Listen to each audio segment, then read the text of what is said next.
We are here for a not necessarily live, but in person kick and cover podcast episode with legendary UTSA kicker Kristian Stern. Hardly legendary. He is also an assistant football coach at Braunfels Canyon here in the great state of Texas. Coach, how you doing? I'm excellent. How are you? I'm doing good. Can't complain. Thanks for seeing me on such short notice. Oh yeah, dude. I'm just happy you come out here. This is awesome. Oh yeah, like it was a great time visiting my family, and like I said, anytime I can see the area, and like I told you, I lived in New Braunfels area for about 2.5 years. Converse, where Judson is, for about another 2.5. So Well, it's a nice area out here. I'm very happy to be at this high school. Oh, it's great, and I driving in here. I'm just like, this place has just changed in 15 years. Yeah.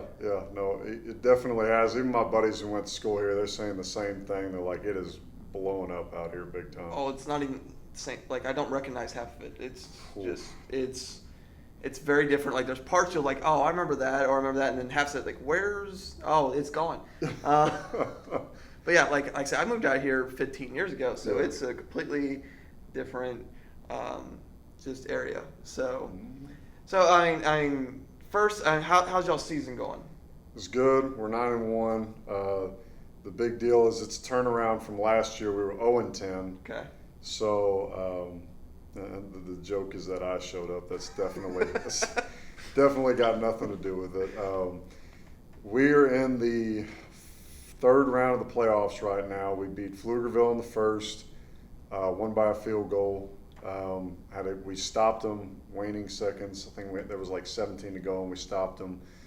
And then after that, we had a COVID win. Unfortunate for them, it was Katy Paytow, and they were a good football team. It was going to be in Katy, but due to their policies, that game didn't get played. And now we've got Cedar Park tomorrow, so it's going to be a tough one, but we're ready for it. Good. I'm glad to hear that, Coach. And like I said, I wish you luck in that game tomorrow. And by the time this obviously comes out, the game will have been played, and hopefully you've advanced. But I mean, how has all the COVID procedures affected you guys? Especially me and you talk kicking and special teams all the time. Mm-hmm. Has that affected anything? How you do anything, or like some of your prep or any of that? So not necessarily. The prep is all the same. Practice is just different because everybody has to be more spaced out, masks all the time, always. Working out, meetings, we have to keep track of where everybody sits. Just in case if somebody does test positive, then we have a record of where they were at for contact tracing and all that. Practice has still been the same, just those few minor details, but nothing major. Good. Now, let's kind of get in. I mean, you did a video for me for kicking. You made the rounds a lot during the spring for kicking. Mm-hmm. You did a really good job, and I know you did stuff for Coach G for me. And I think a couple other. There was one more I did for, I think it was Coach Tube, I believe. Okay. It was either that or I forgot the website. I got it on Okay. Twitter somewhere, but. Yeah, but you made the rounds. You talked a lot about kicking, obviously with your experience kicking at UTSA, and we kind of want to get a little more in depth in the preparation of kicking. Mm-hmm. You want to kind of go into that a little bit on kind of what you do to help prepare your kickers and all that. So the biggest thing with all that, and I know kicking is what blows me away is that the kicker and punter, that's the quarterback of that phase of the team. So, and the thing is just people just don't have more knowledge on it. That's why I jumped into it over the summer, especially with Coach G. I was like, oh yeah, no, I don't hear anybody talk about this stuff. I'm going to hit it, and I'm going to hit it hard, because I've helped coach in Pittsburgh, coach in Georgia, coach in California, I believe one in Louisiana, and a couple here in Texas all contacted me after that. And I was able to guide them, and they texted me throughout the season and sent me video clips. And I want to help guys get their guys better, because it's so important that you have a good kicker or punter. I didn't know how important punting was until I got to college. Yeah. And I played for Larry Coker, who won a national championship at Miami. And he told us, in our punt meeting said, this is the most important play. I don't care about anything else. I don't care if the offensive coordinator says it's power. I don't care if the defensive coordinator says it's an A-gap blitz. He said, that's all hogwash. It's the punt. And that really opened up my eyes. He showed us a chart, had the percentages of if you flip the field, what their chances of scoring are if they're at the 20, they're 30, or are 40. And it dramatically changes once they get to the 50. Like, once they pass the 30, they have like a 30 to 20% chance of scoring. So if you can just punt it over there and get them there, huge. Yeah. So my biggest thing, and I've dealt with all different kinds of guys. When I was at Antonian, the first kid I had, really hard worker, never punted, barely kicked. He was a soccer kid. The biggest thing for him was just teaching him basics. Yeah. And a big thing, I've only been around a couple of coaches, but most of them do a good job. When you're coaching your kicker punter, it's got to be positives mainly. Yeah. And I know you got to get on to other players, but this is such a mental game that if you put them down, they're just down the rest of the game. They shut off. So with my guy I've got right here, I'm really fortunate at this school. I mean, he's just a dude. I mean, all I've really had to do is tweak a few things and mentally just keep him in it. I'll give you an example. We were playing a game early on in the season, and he shanked the punt, like shanked it. And I went up to him. I was like, look, man, that's your one bad one, and that's it. Every game I tell my guys, you get one bad one, and just know that. So it lets them relax a little bit, because kickers are one of the few positions that have to be perfect or are required to be perfect. Like a quarterback can go 70%, 60%. That's a great game. A kicker misses one kick and it's a bad game, no matter what. And that's why with him, I was just positive the whole time. Now there were times during the game I tell him, hey, that was no bueno. Like, this is what you need to fix your chest up, lock your toe, whatever. And another thing I had to deal with was midway through the season, he was having a lot of success. He's doing really well, but he's a high school kid, so he started kind of relaxing. I heard this line, and I love it. They said, success is like a cocktail. Once you drink it, you just want to relax. And that's what he wanted to do. And I came out early to practice one day, and he was just messing around. And I was like, all right, well, he's having fun. He's doing well. I'll let him relax. And then we get to team, and it was awful, like missing him left and right, barely making them. And I told him afterwards, I said, look, you are too good. You've worked too hard to throw it all away right now and mentally just get out of it. So that's one of the biggest things, is that it's, Pat McAfee is. Yes. He's a hilarious dude. Fantastic. And he even says it's all right here in between all of it, because even he said he was a pro player for the Colts, and he said there were some days he came out and his body was just like, no, you're not doing it today. And he knows how to do it, but just mentally it's just. And so on those bad days, that brings me to my next point. On the bad days, if I can tell it's just not good, we'll get a few good reps, not great ones, but just good ones, and we'll just call it after that. Because all you're doing is practicing bad reps at that point. So it is okay to tell your kicker, hey, take the day off. Like, give me 2 good ones, we'll come back tomorrow, and then it's just like a light switch. I don't know what happens, it just happens. Yeah. But I get it. I've had kickers like that, and I've just shut them down. Yes. It's like, and I agree 100%. Like, it's all mental. Like, there's not. I've had some kickers that were some borderline head cases, and you're just like, okay. And I've had to tell our coaches, like, just stop. Don't let me deal with the kicker. Don't worry about him. Like, you get on him is not going to help. It's a mental. Especially, I mean, again, to your point, like, you're only doing a couple of games. Like, he needs to be like this, and you can't be thinking about you yelling at him, or, I mean. Well, and to your point about that, about other coaches coaching him, I had a coach in college, and this dude was 100 miles an hour all the time. But, and I didn't realize this at the time, I was actually, it kind of like made me second guess myself going onto the field. because of how intense he was. I knew if I shanked it, I was getting chewed out.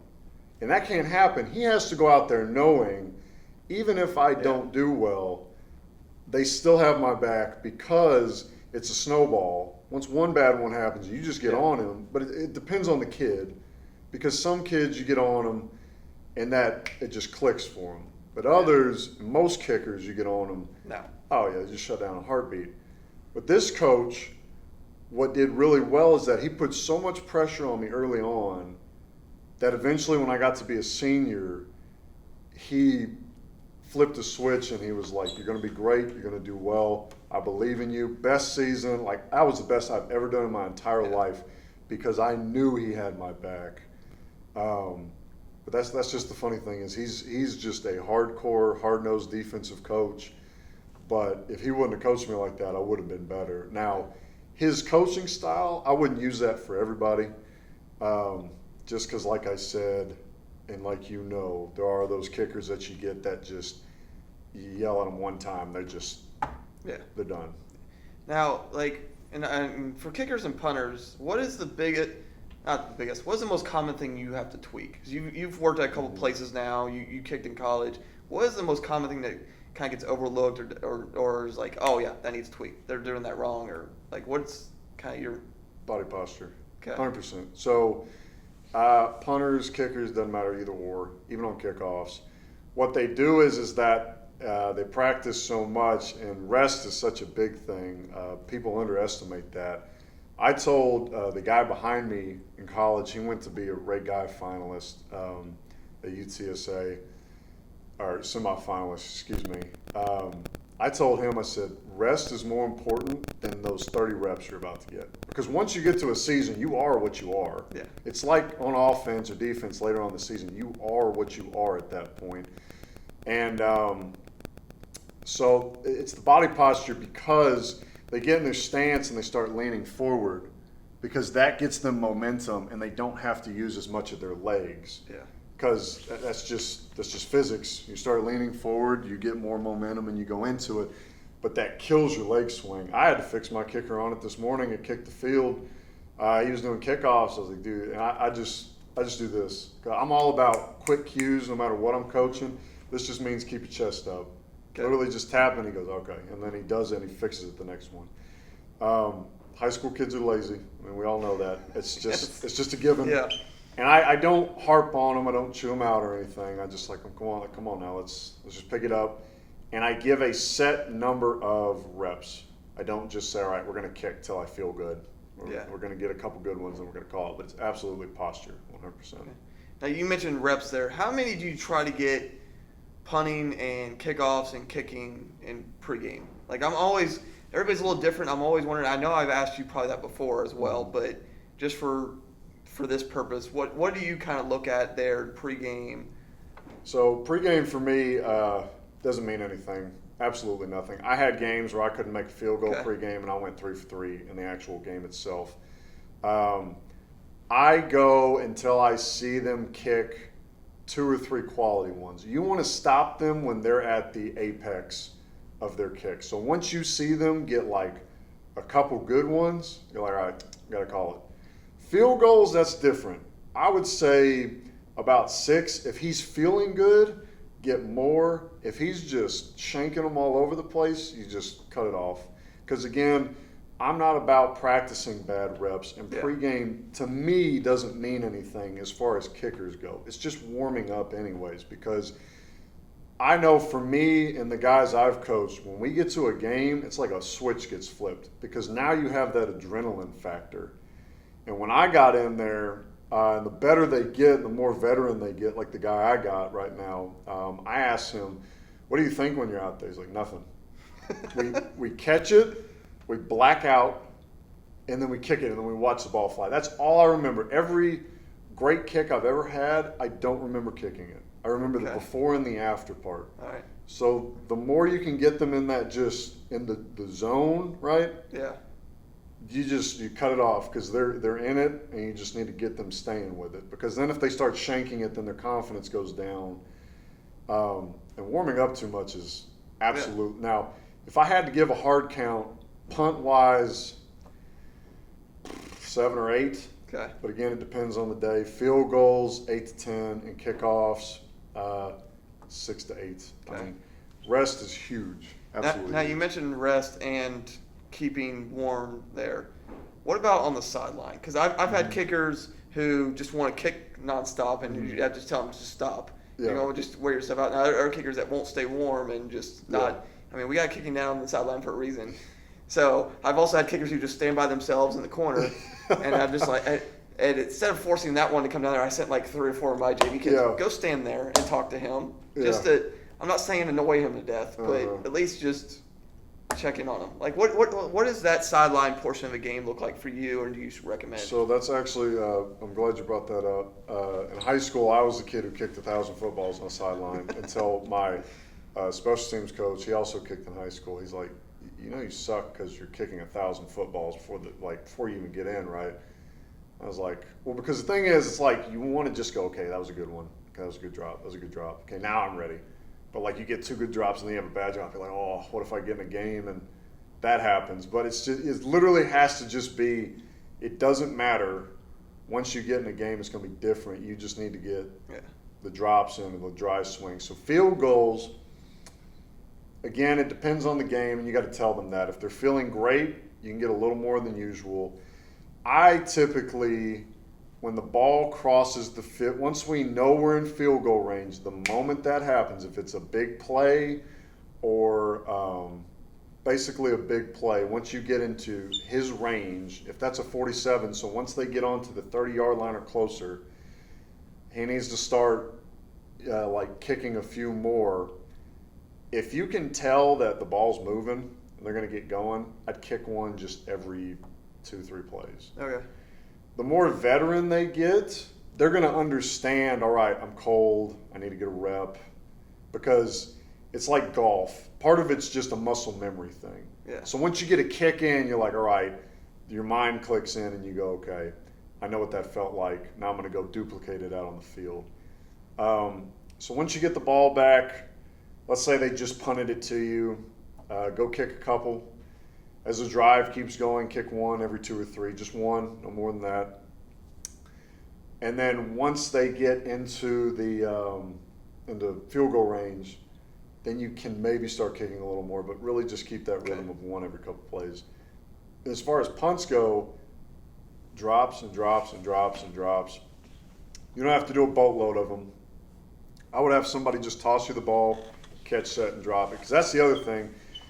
We have done so well this year on punt because his catch set operation time has been so fast and so smooth. We work that every day. I probably throw 100 footballs at him, no lie, just him catching and setting.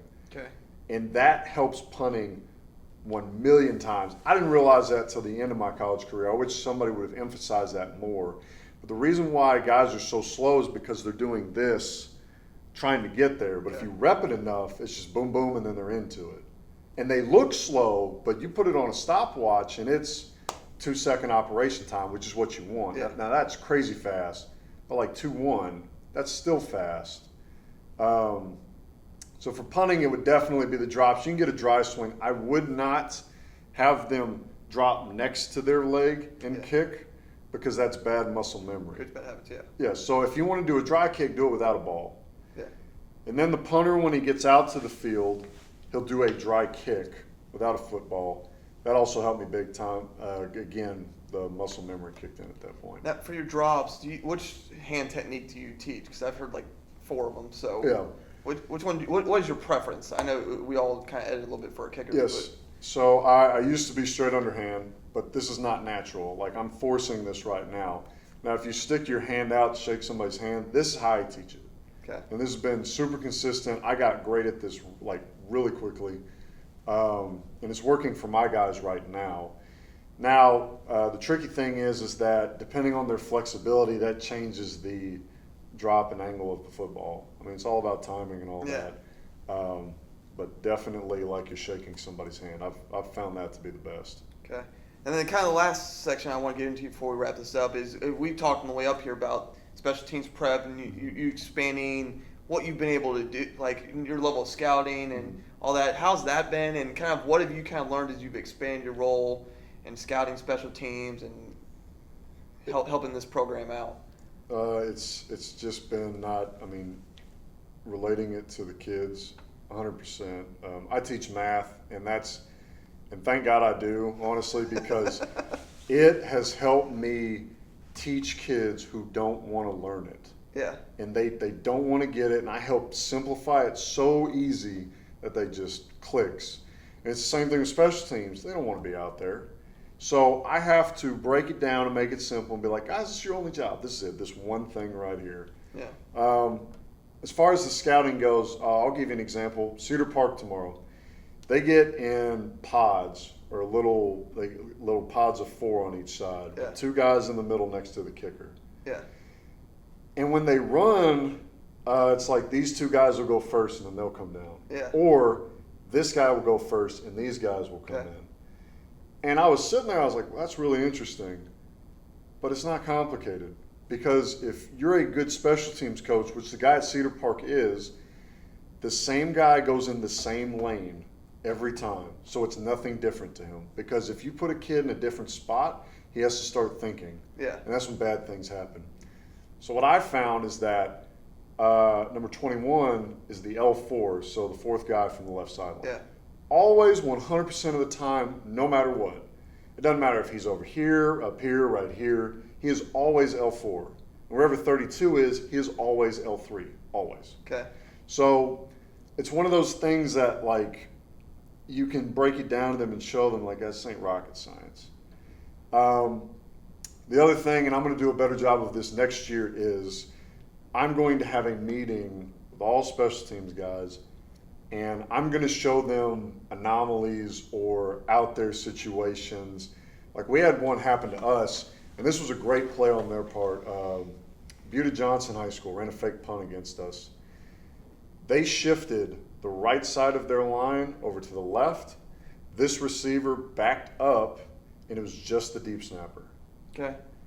And what I failed to do for them was tell them, this guy is eligible. Yeah. Just because he's snapping the ball means absolutely nothing. He has an eligible number. He is the end guy on the line of scrimmage because this guy backed off. And I showed them, I said, he even went out on a route. Now, they hit somebody else because they had done a punt fake we had never seen before. Okay. But that's one thing I'm going to do better for next year. But definitely throughout this season has just been breaking it down, making it simple, because, again, those kids don't want to be out there, and their attention span's about that big, especially for kicking on top of that. So another thing is I've learned how to make it interesting. Just throw jokes in there every once in a while. I got this from my last school. I'll pick out a guy, and I'll relate him to some fictional character that they know. Be like, this is so-and-so from that 70s show. I don't know if they've seen that or not because that's an older series, but something like that for an example. So. No, that's great, Coach. And, like, my buddy does a similar thing, Nick Bolliard up at Tates Valley in Ohio. He has a full playlist of situations on Huddle, and he has a full playlist of all the, whatever you want to call it, muddle or whatever for field goal PAT. He has just a gajillion clips of that on there, too, in a playlist. Just, I mean, that's how you can just wanting to share it with the kids, but also show kids, okay, here's the situation, here's backed up, here's what happened, here's what you'll see, like, just stuff like that. So, well, Coach, I appreciate you coming on. And, yes, sir. We'll see if this turns into an actual episode or just a blooper, depending on how the sound got picked up, and kind of go from there. But I appreciate it, and good luck tomorrow. Yes, sir. Appreciate it, man.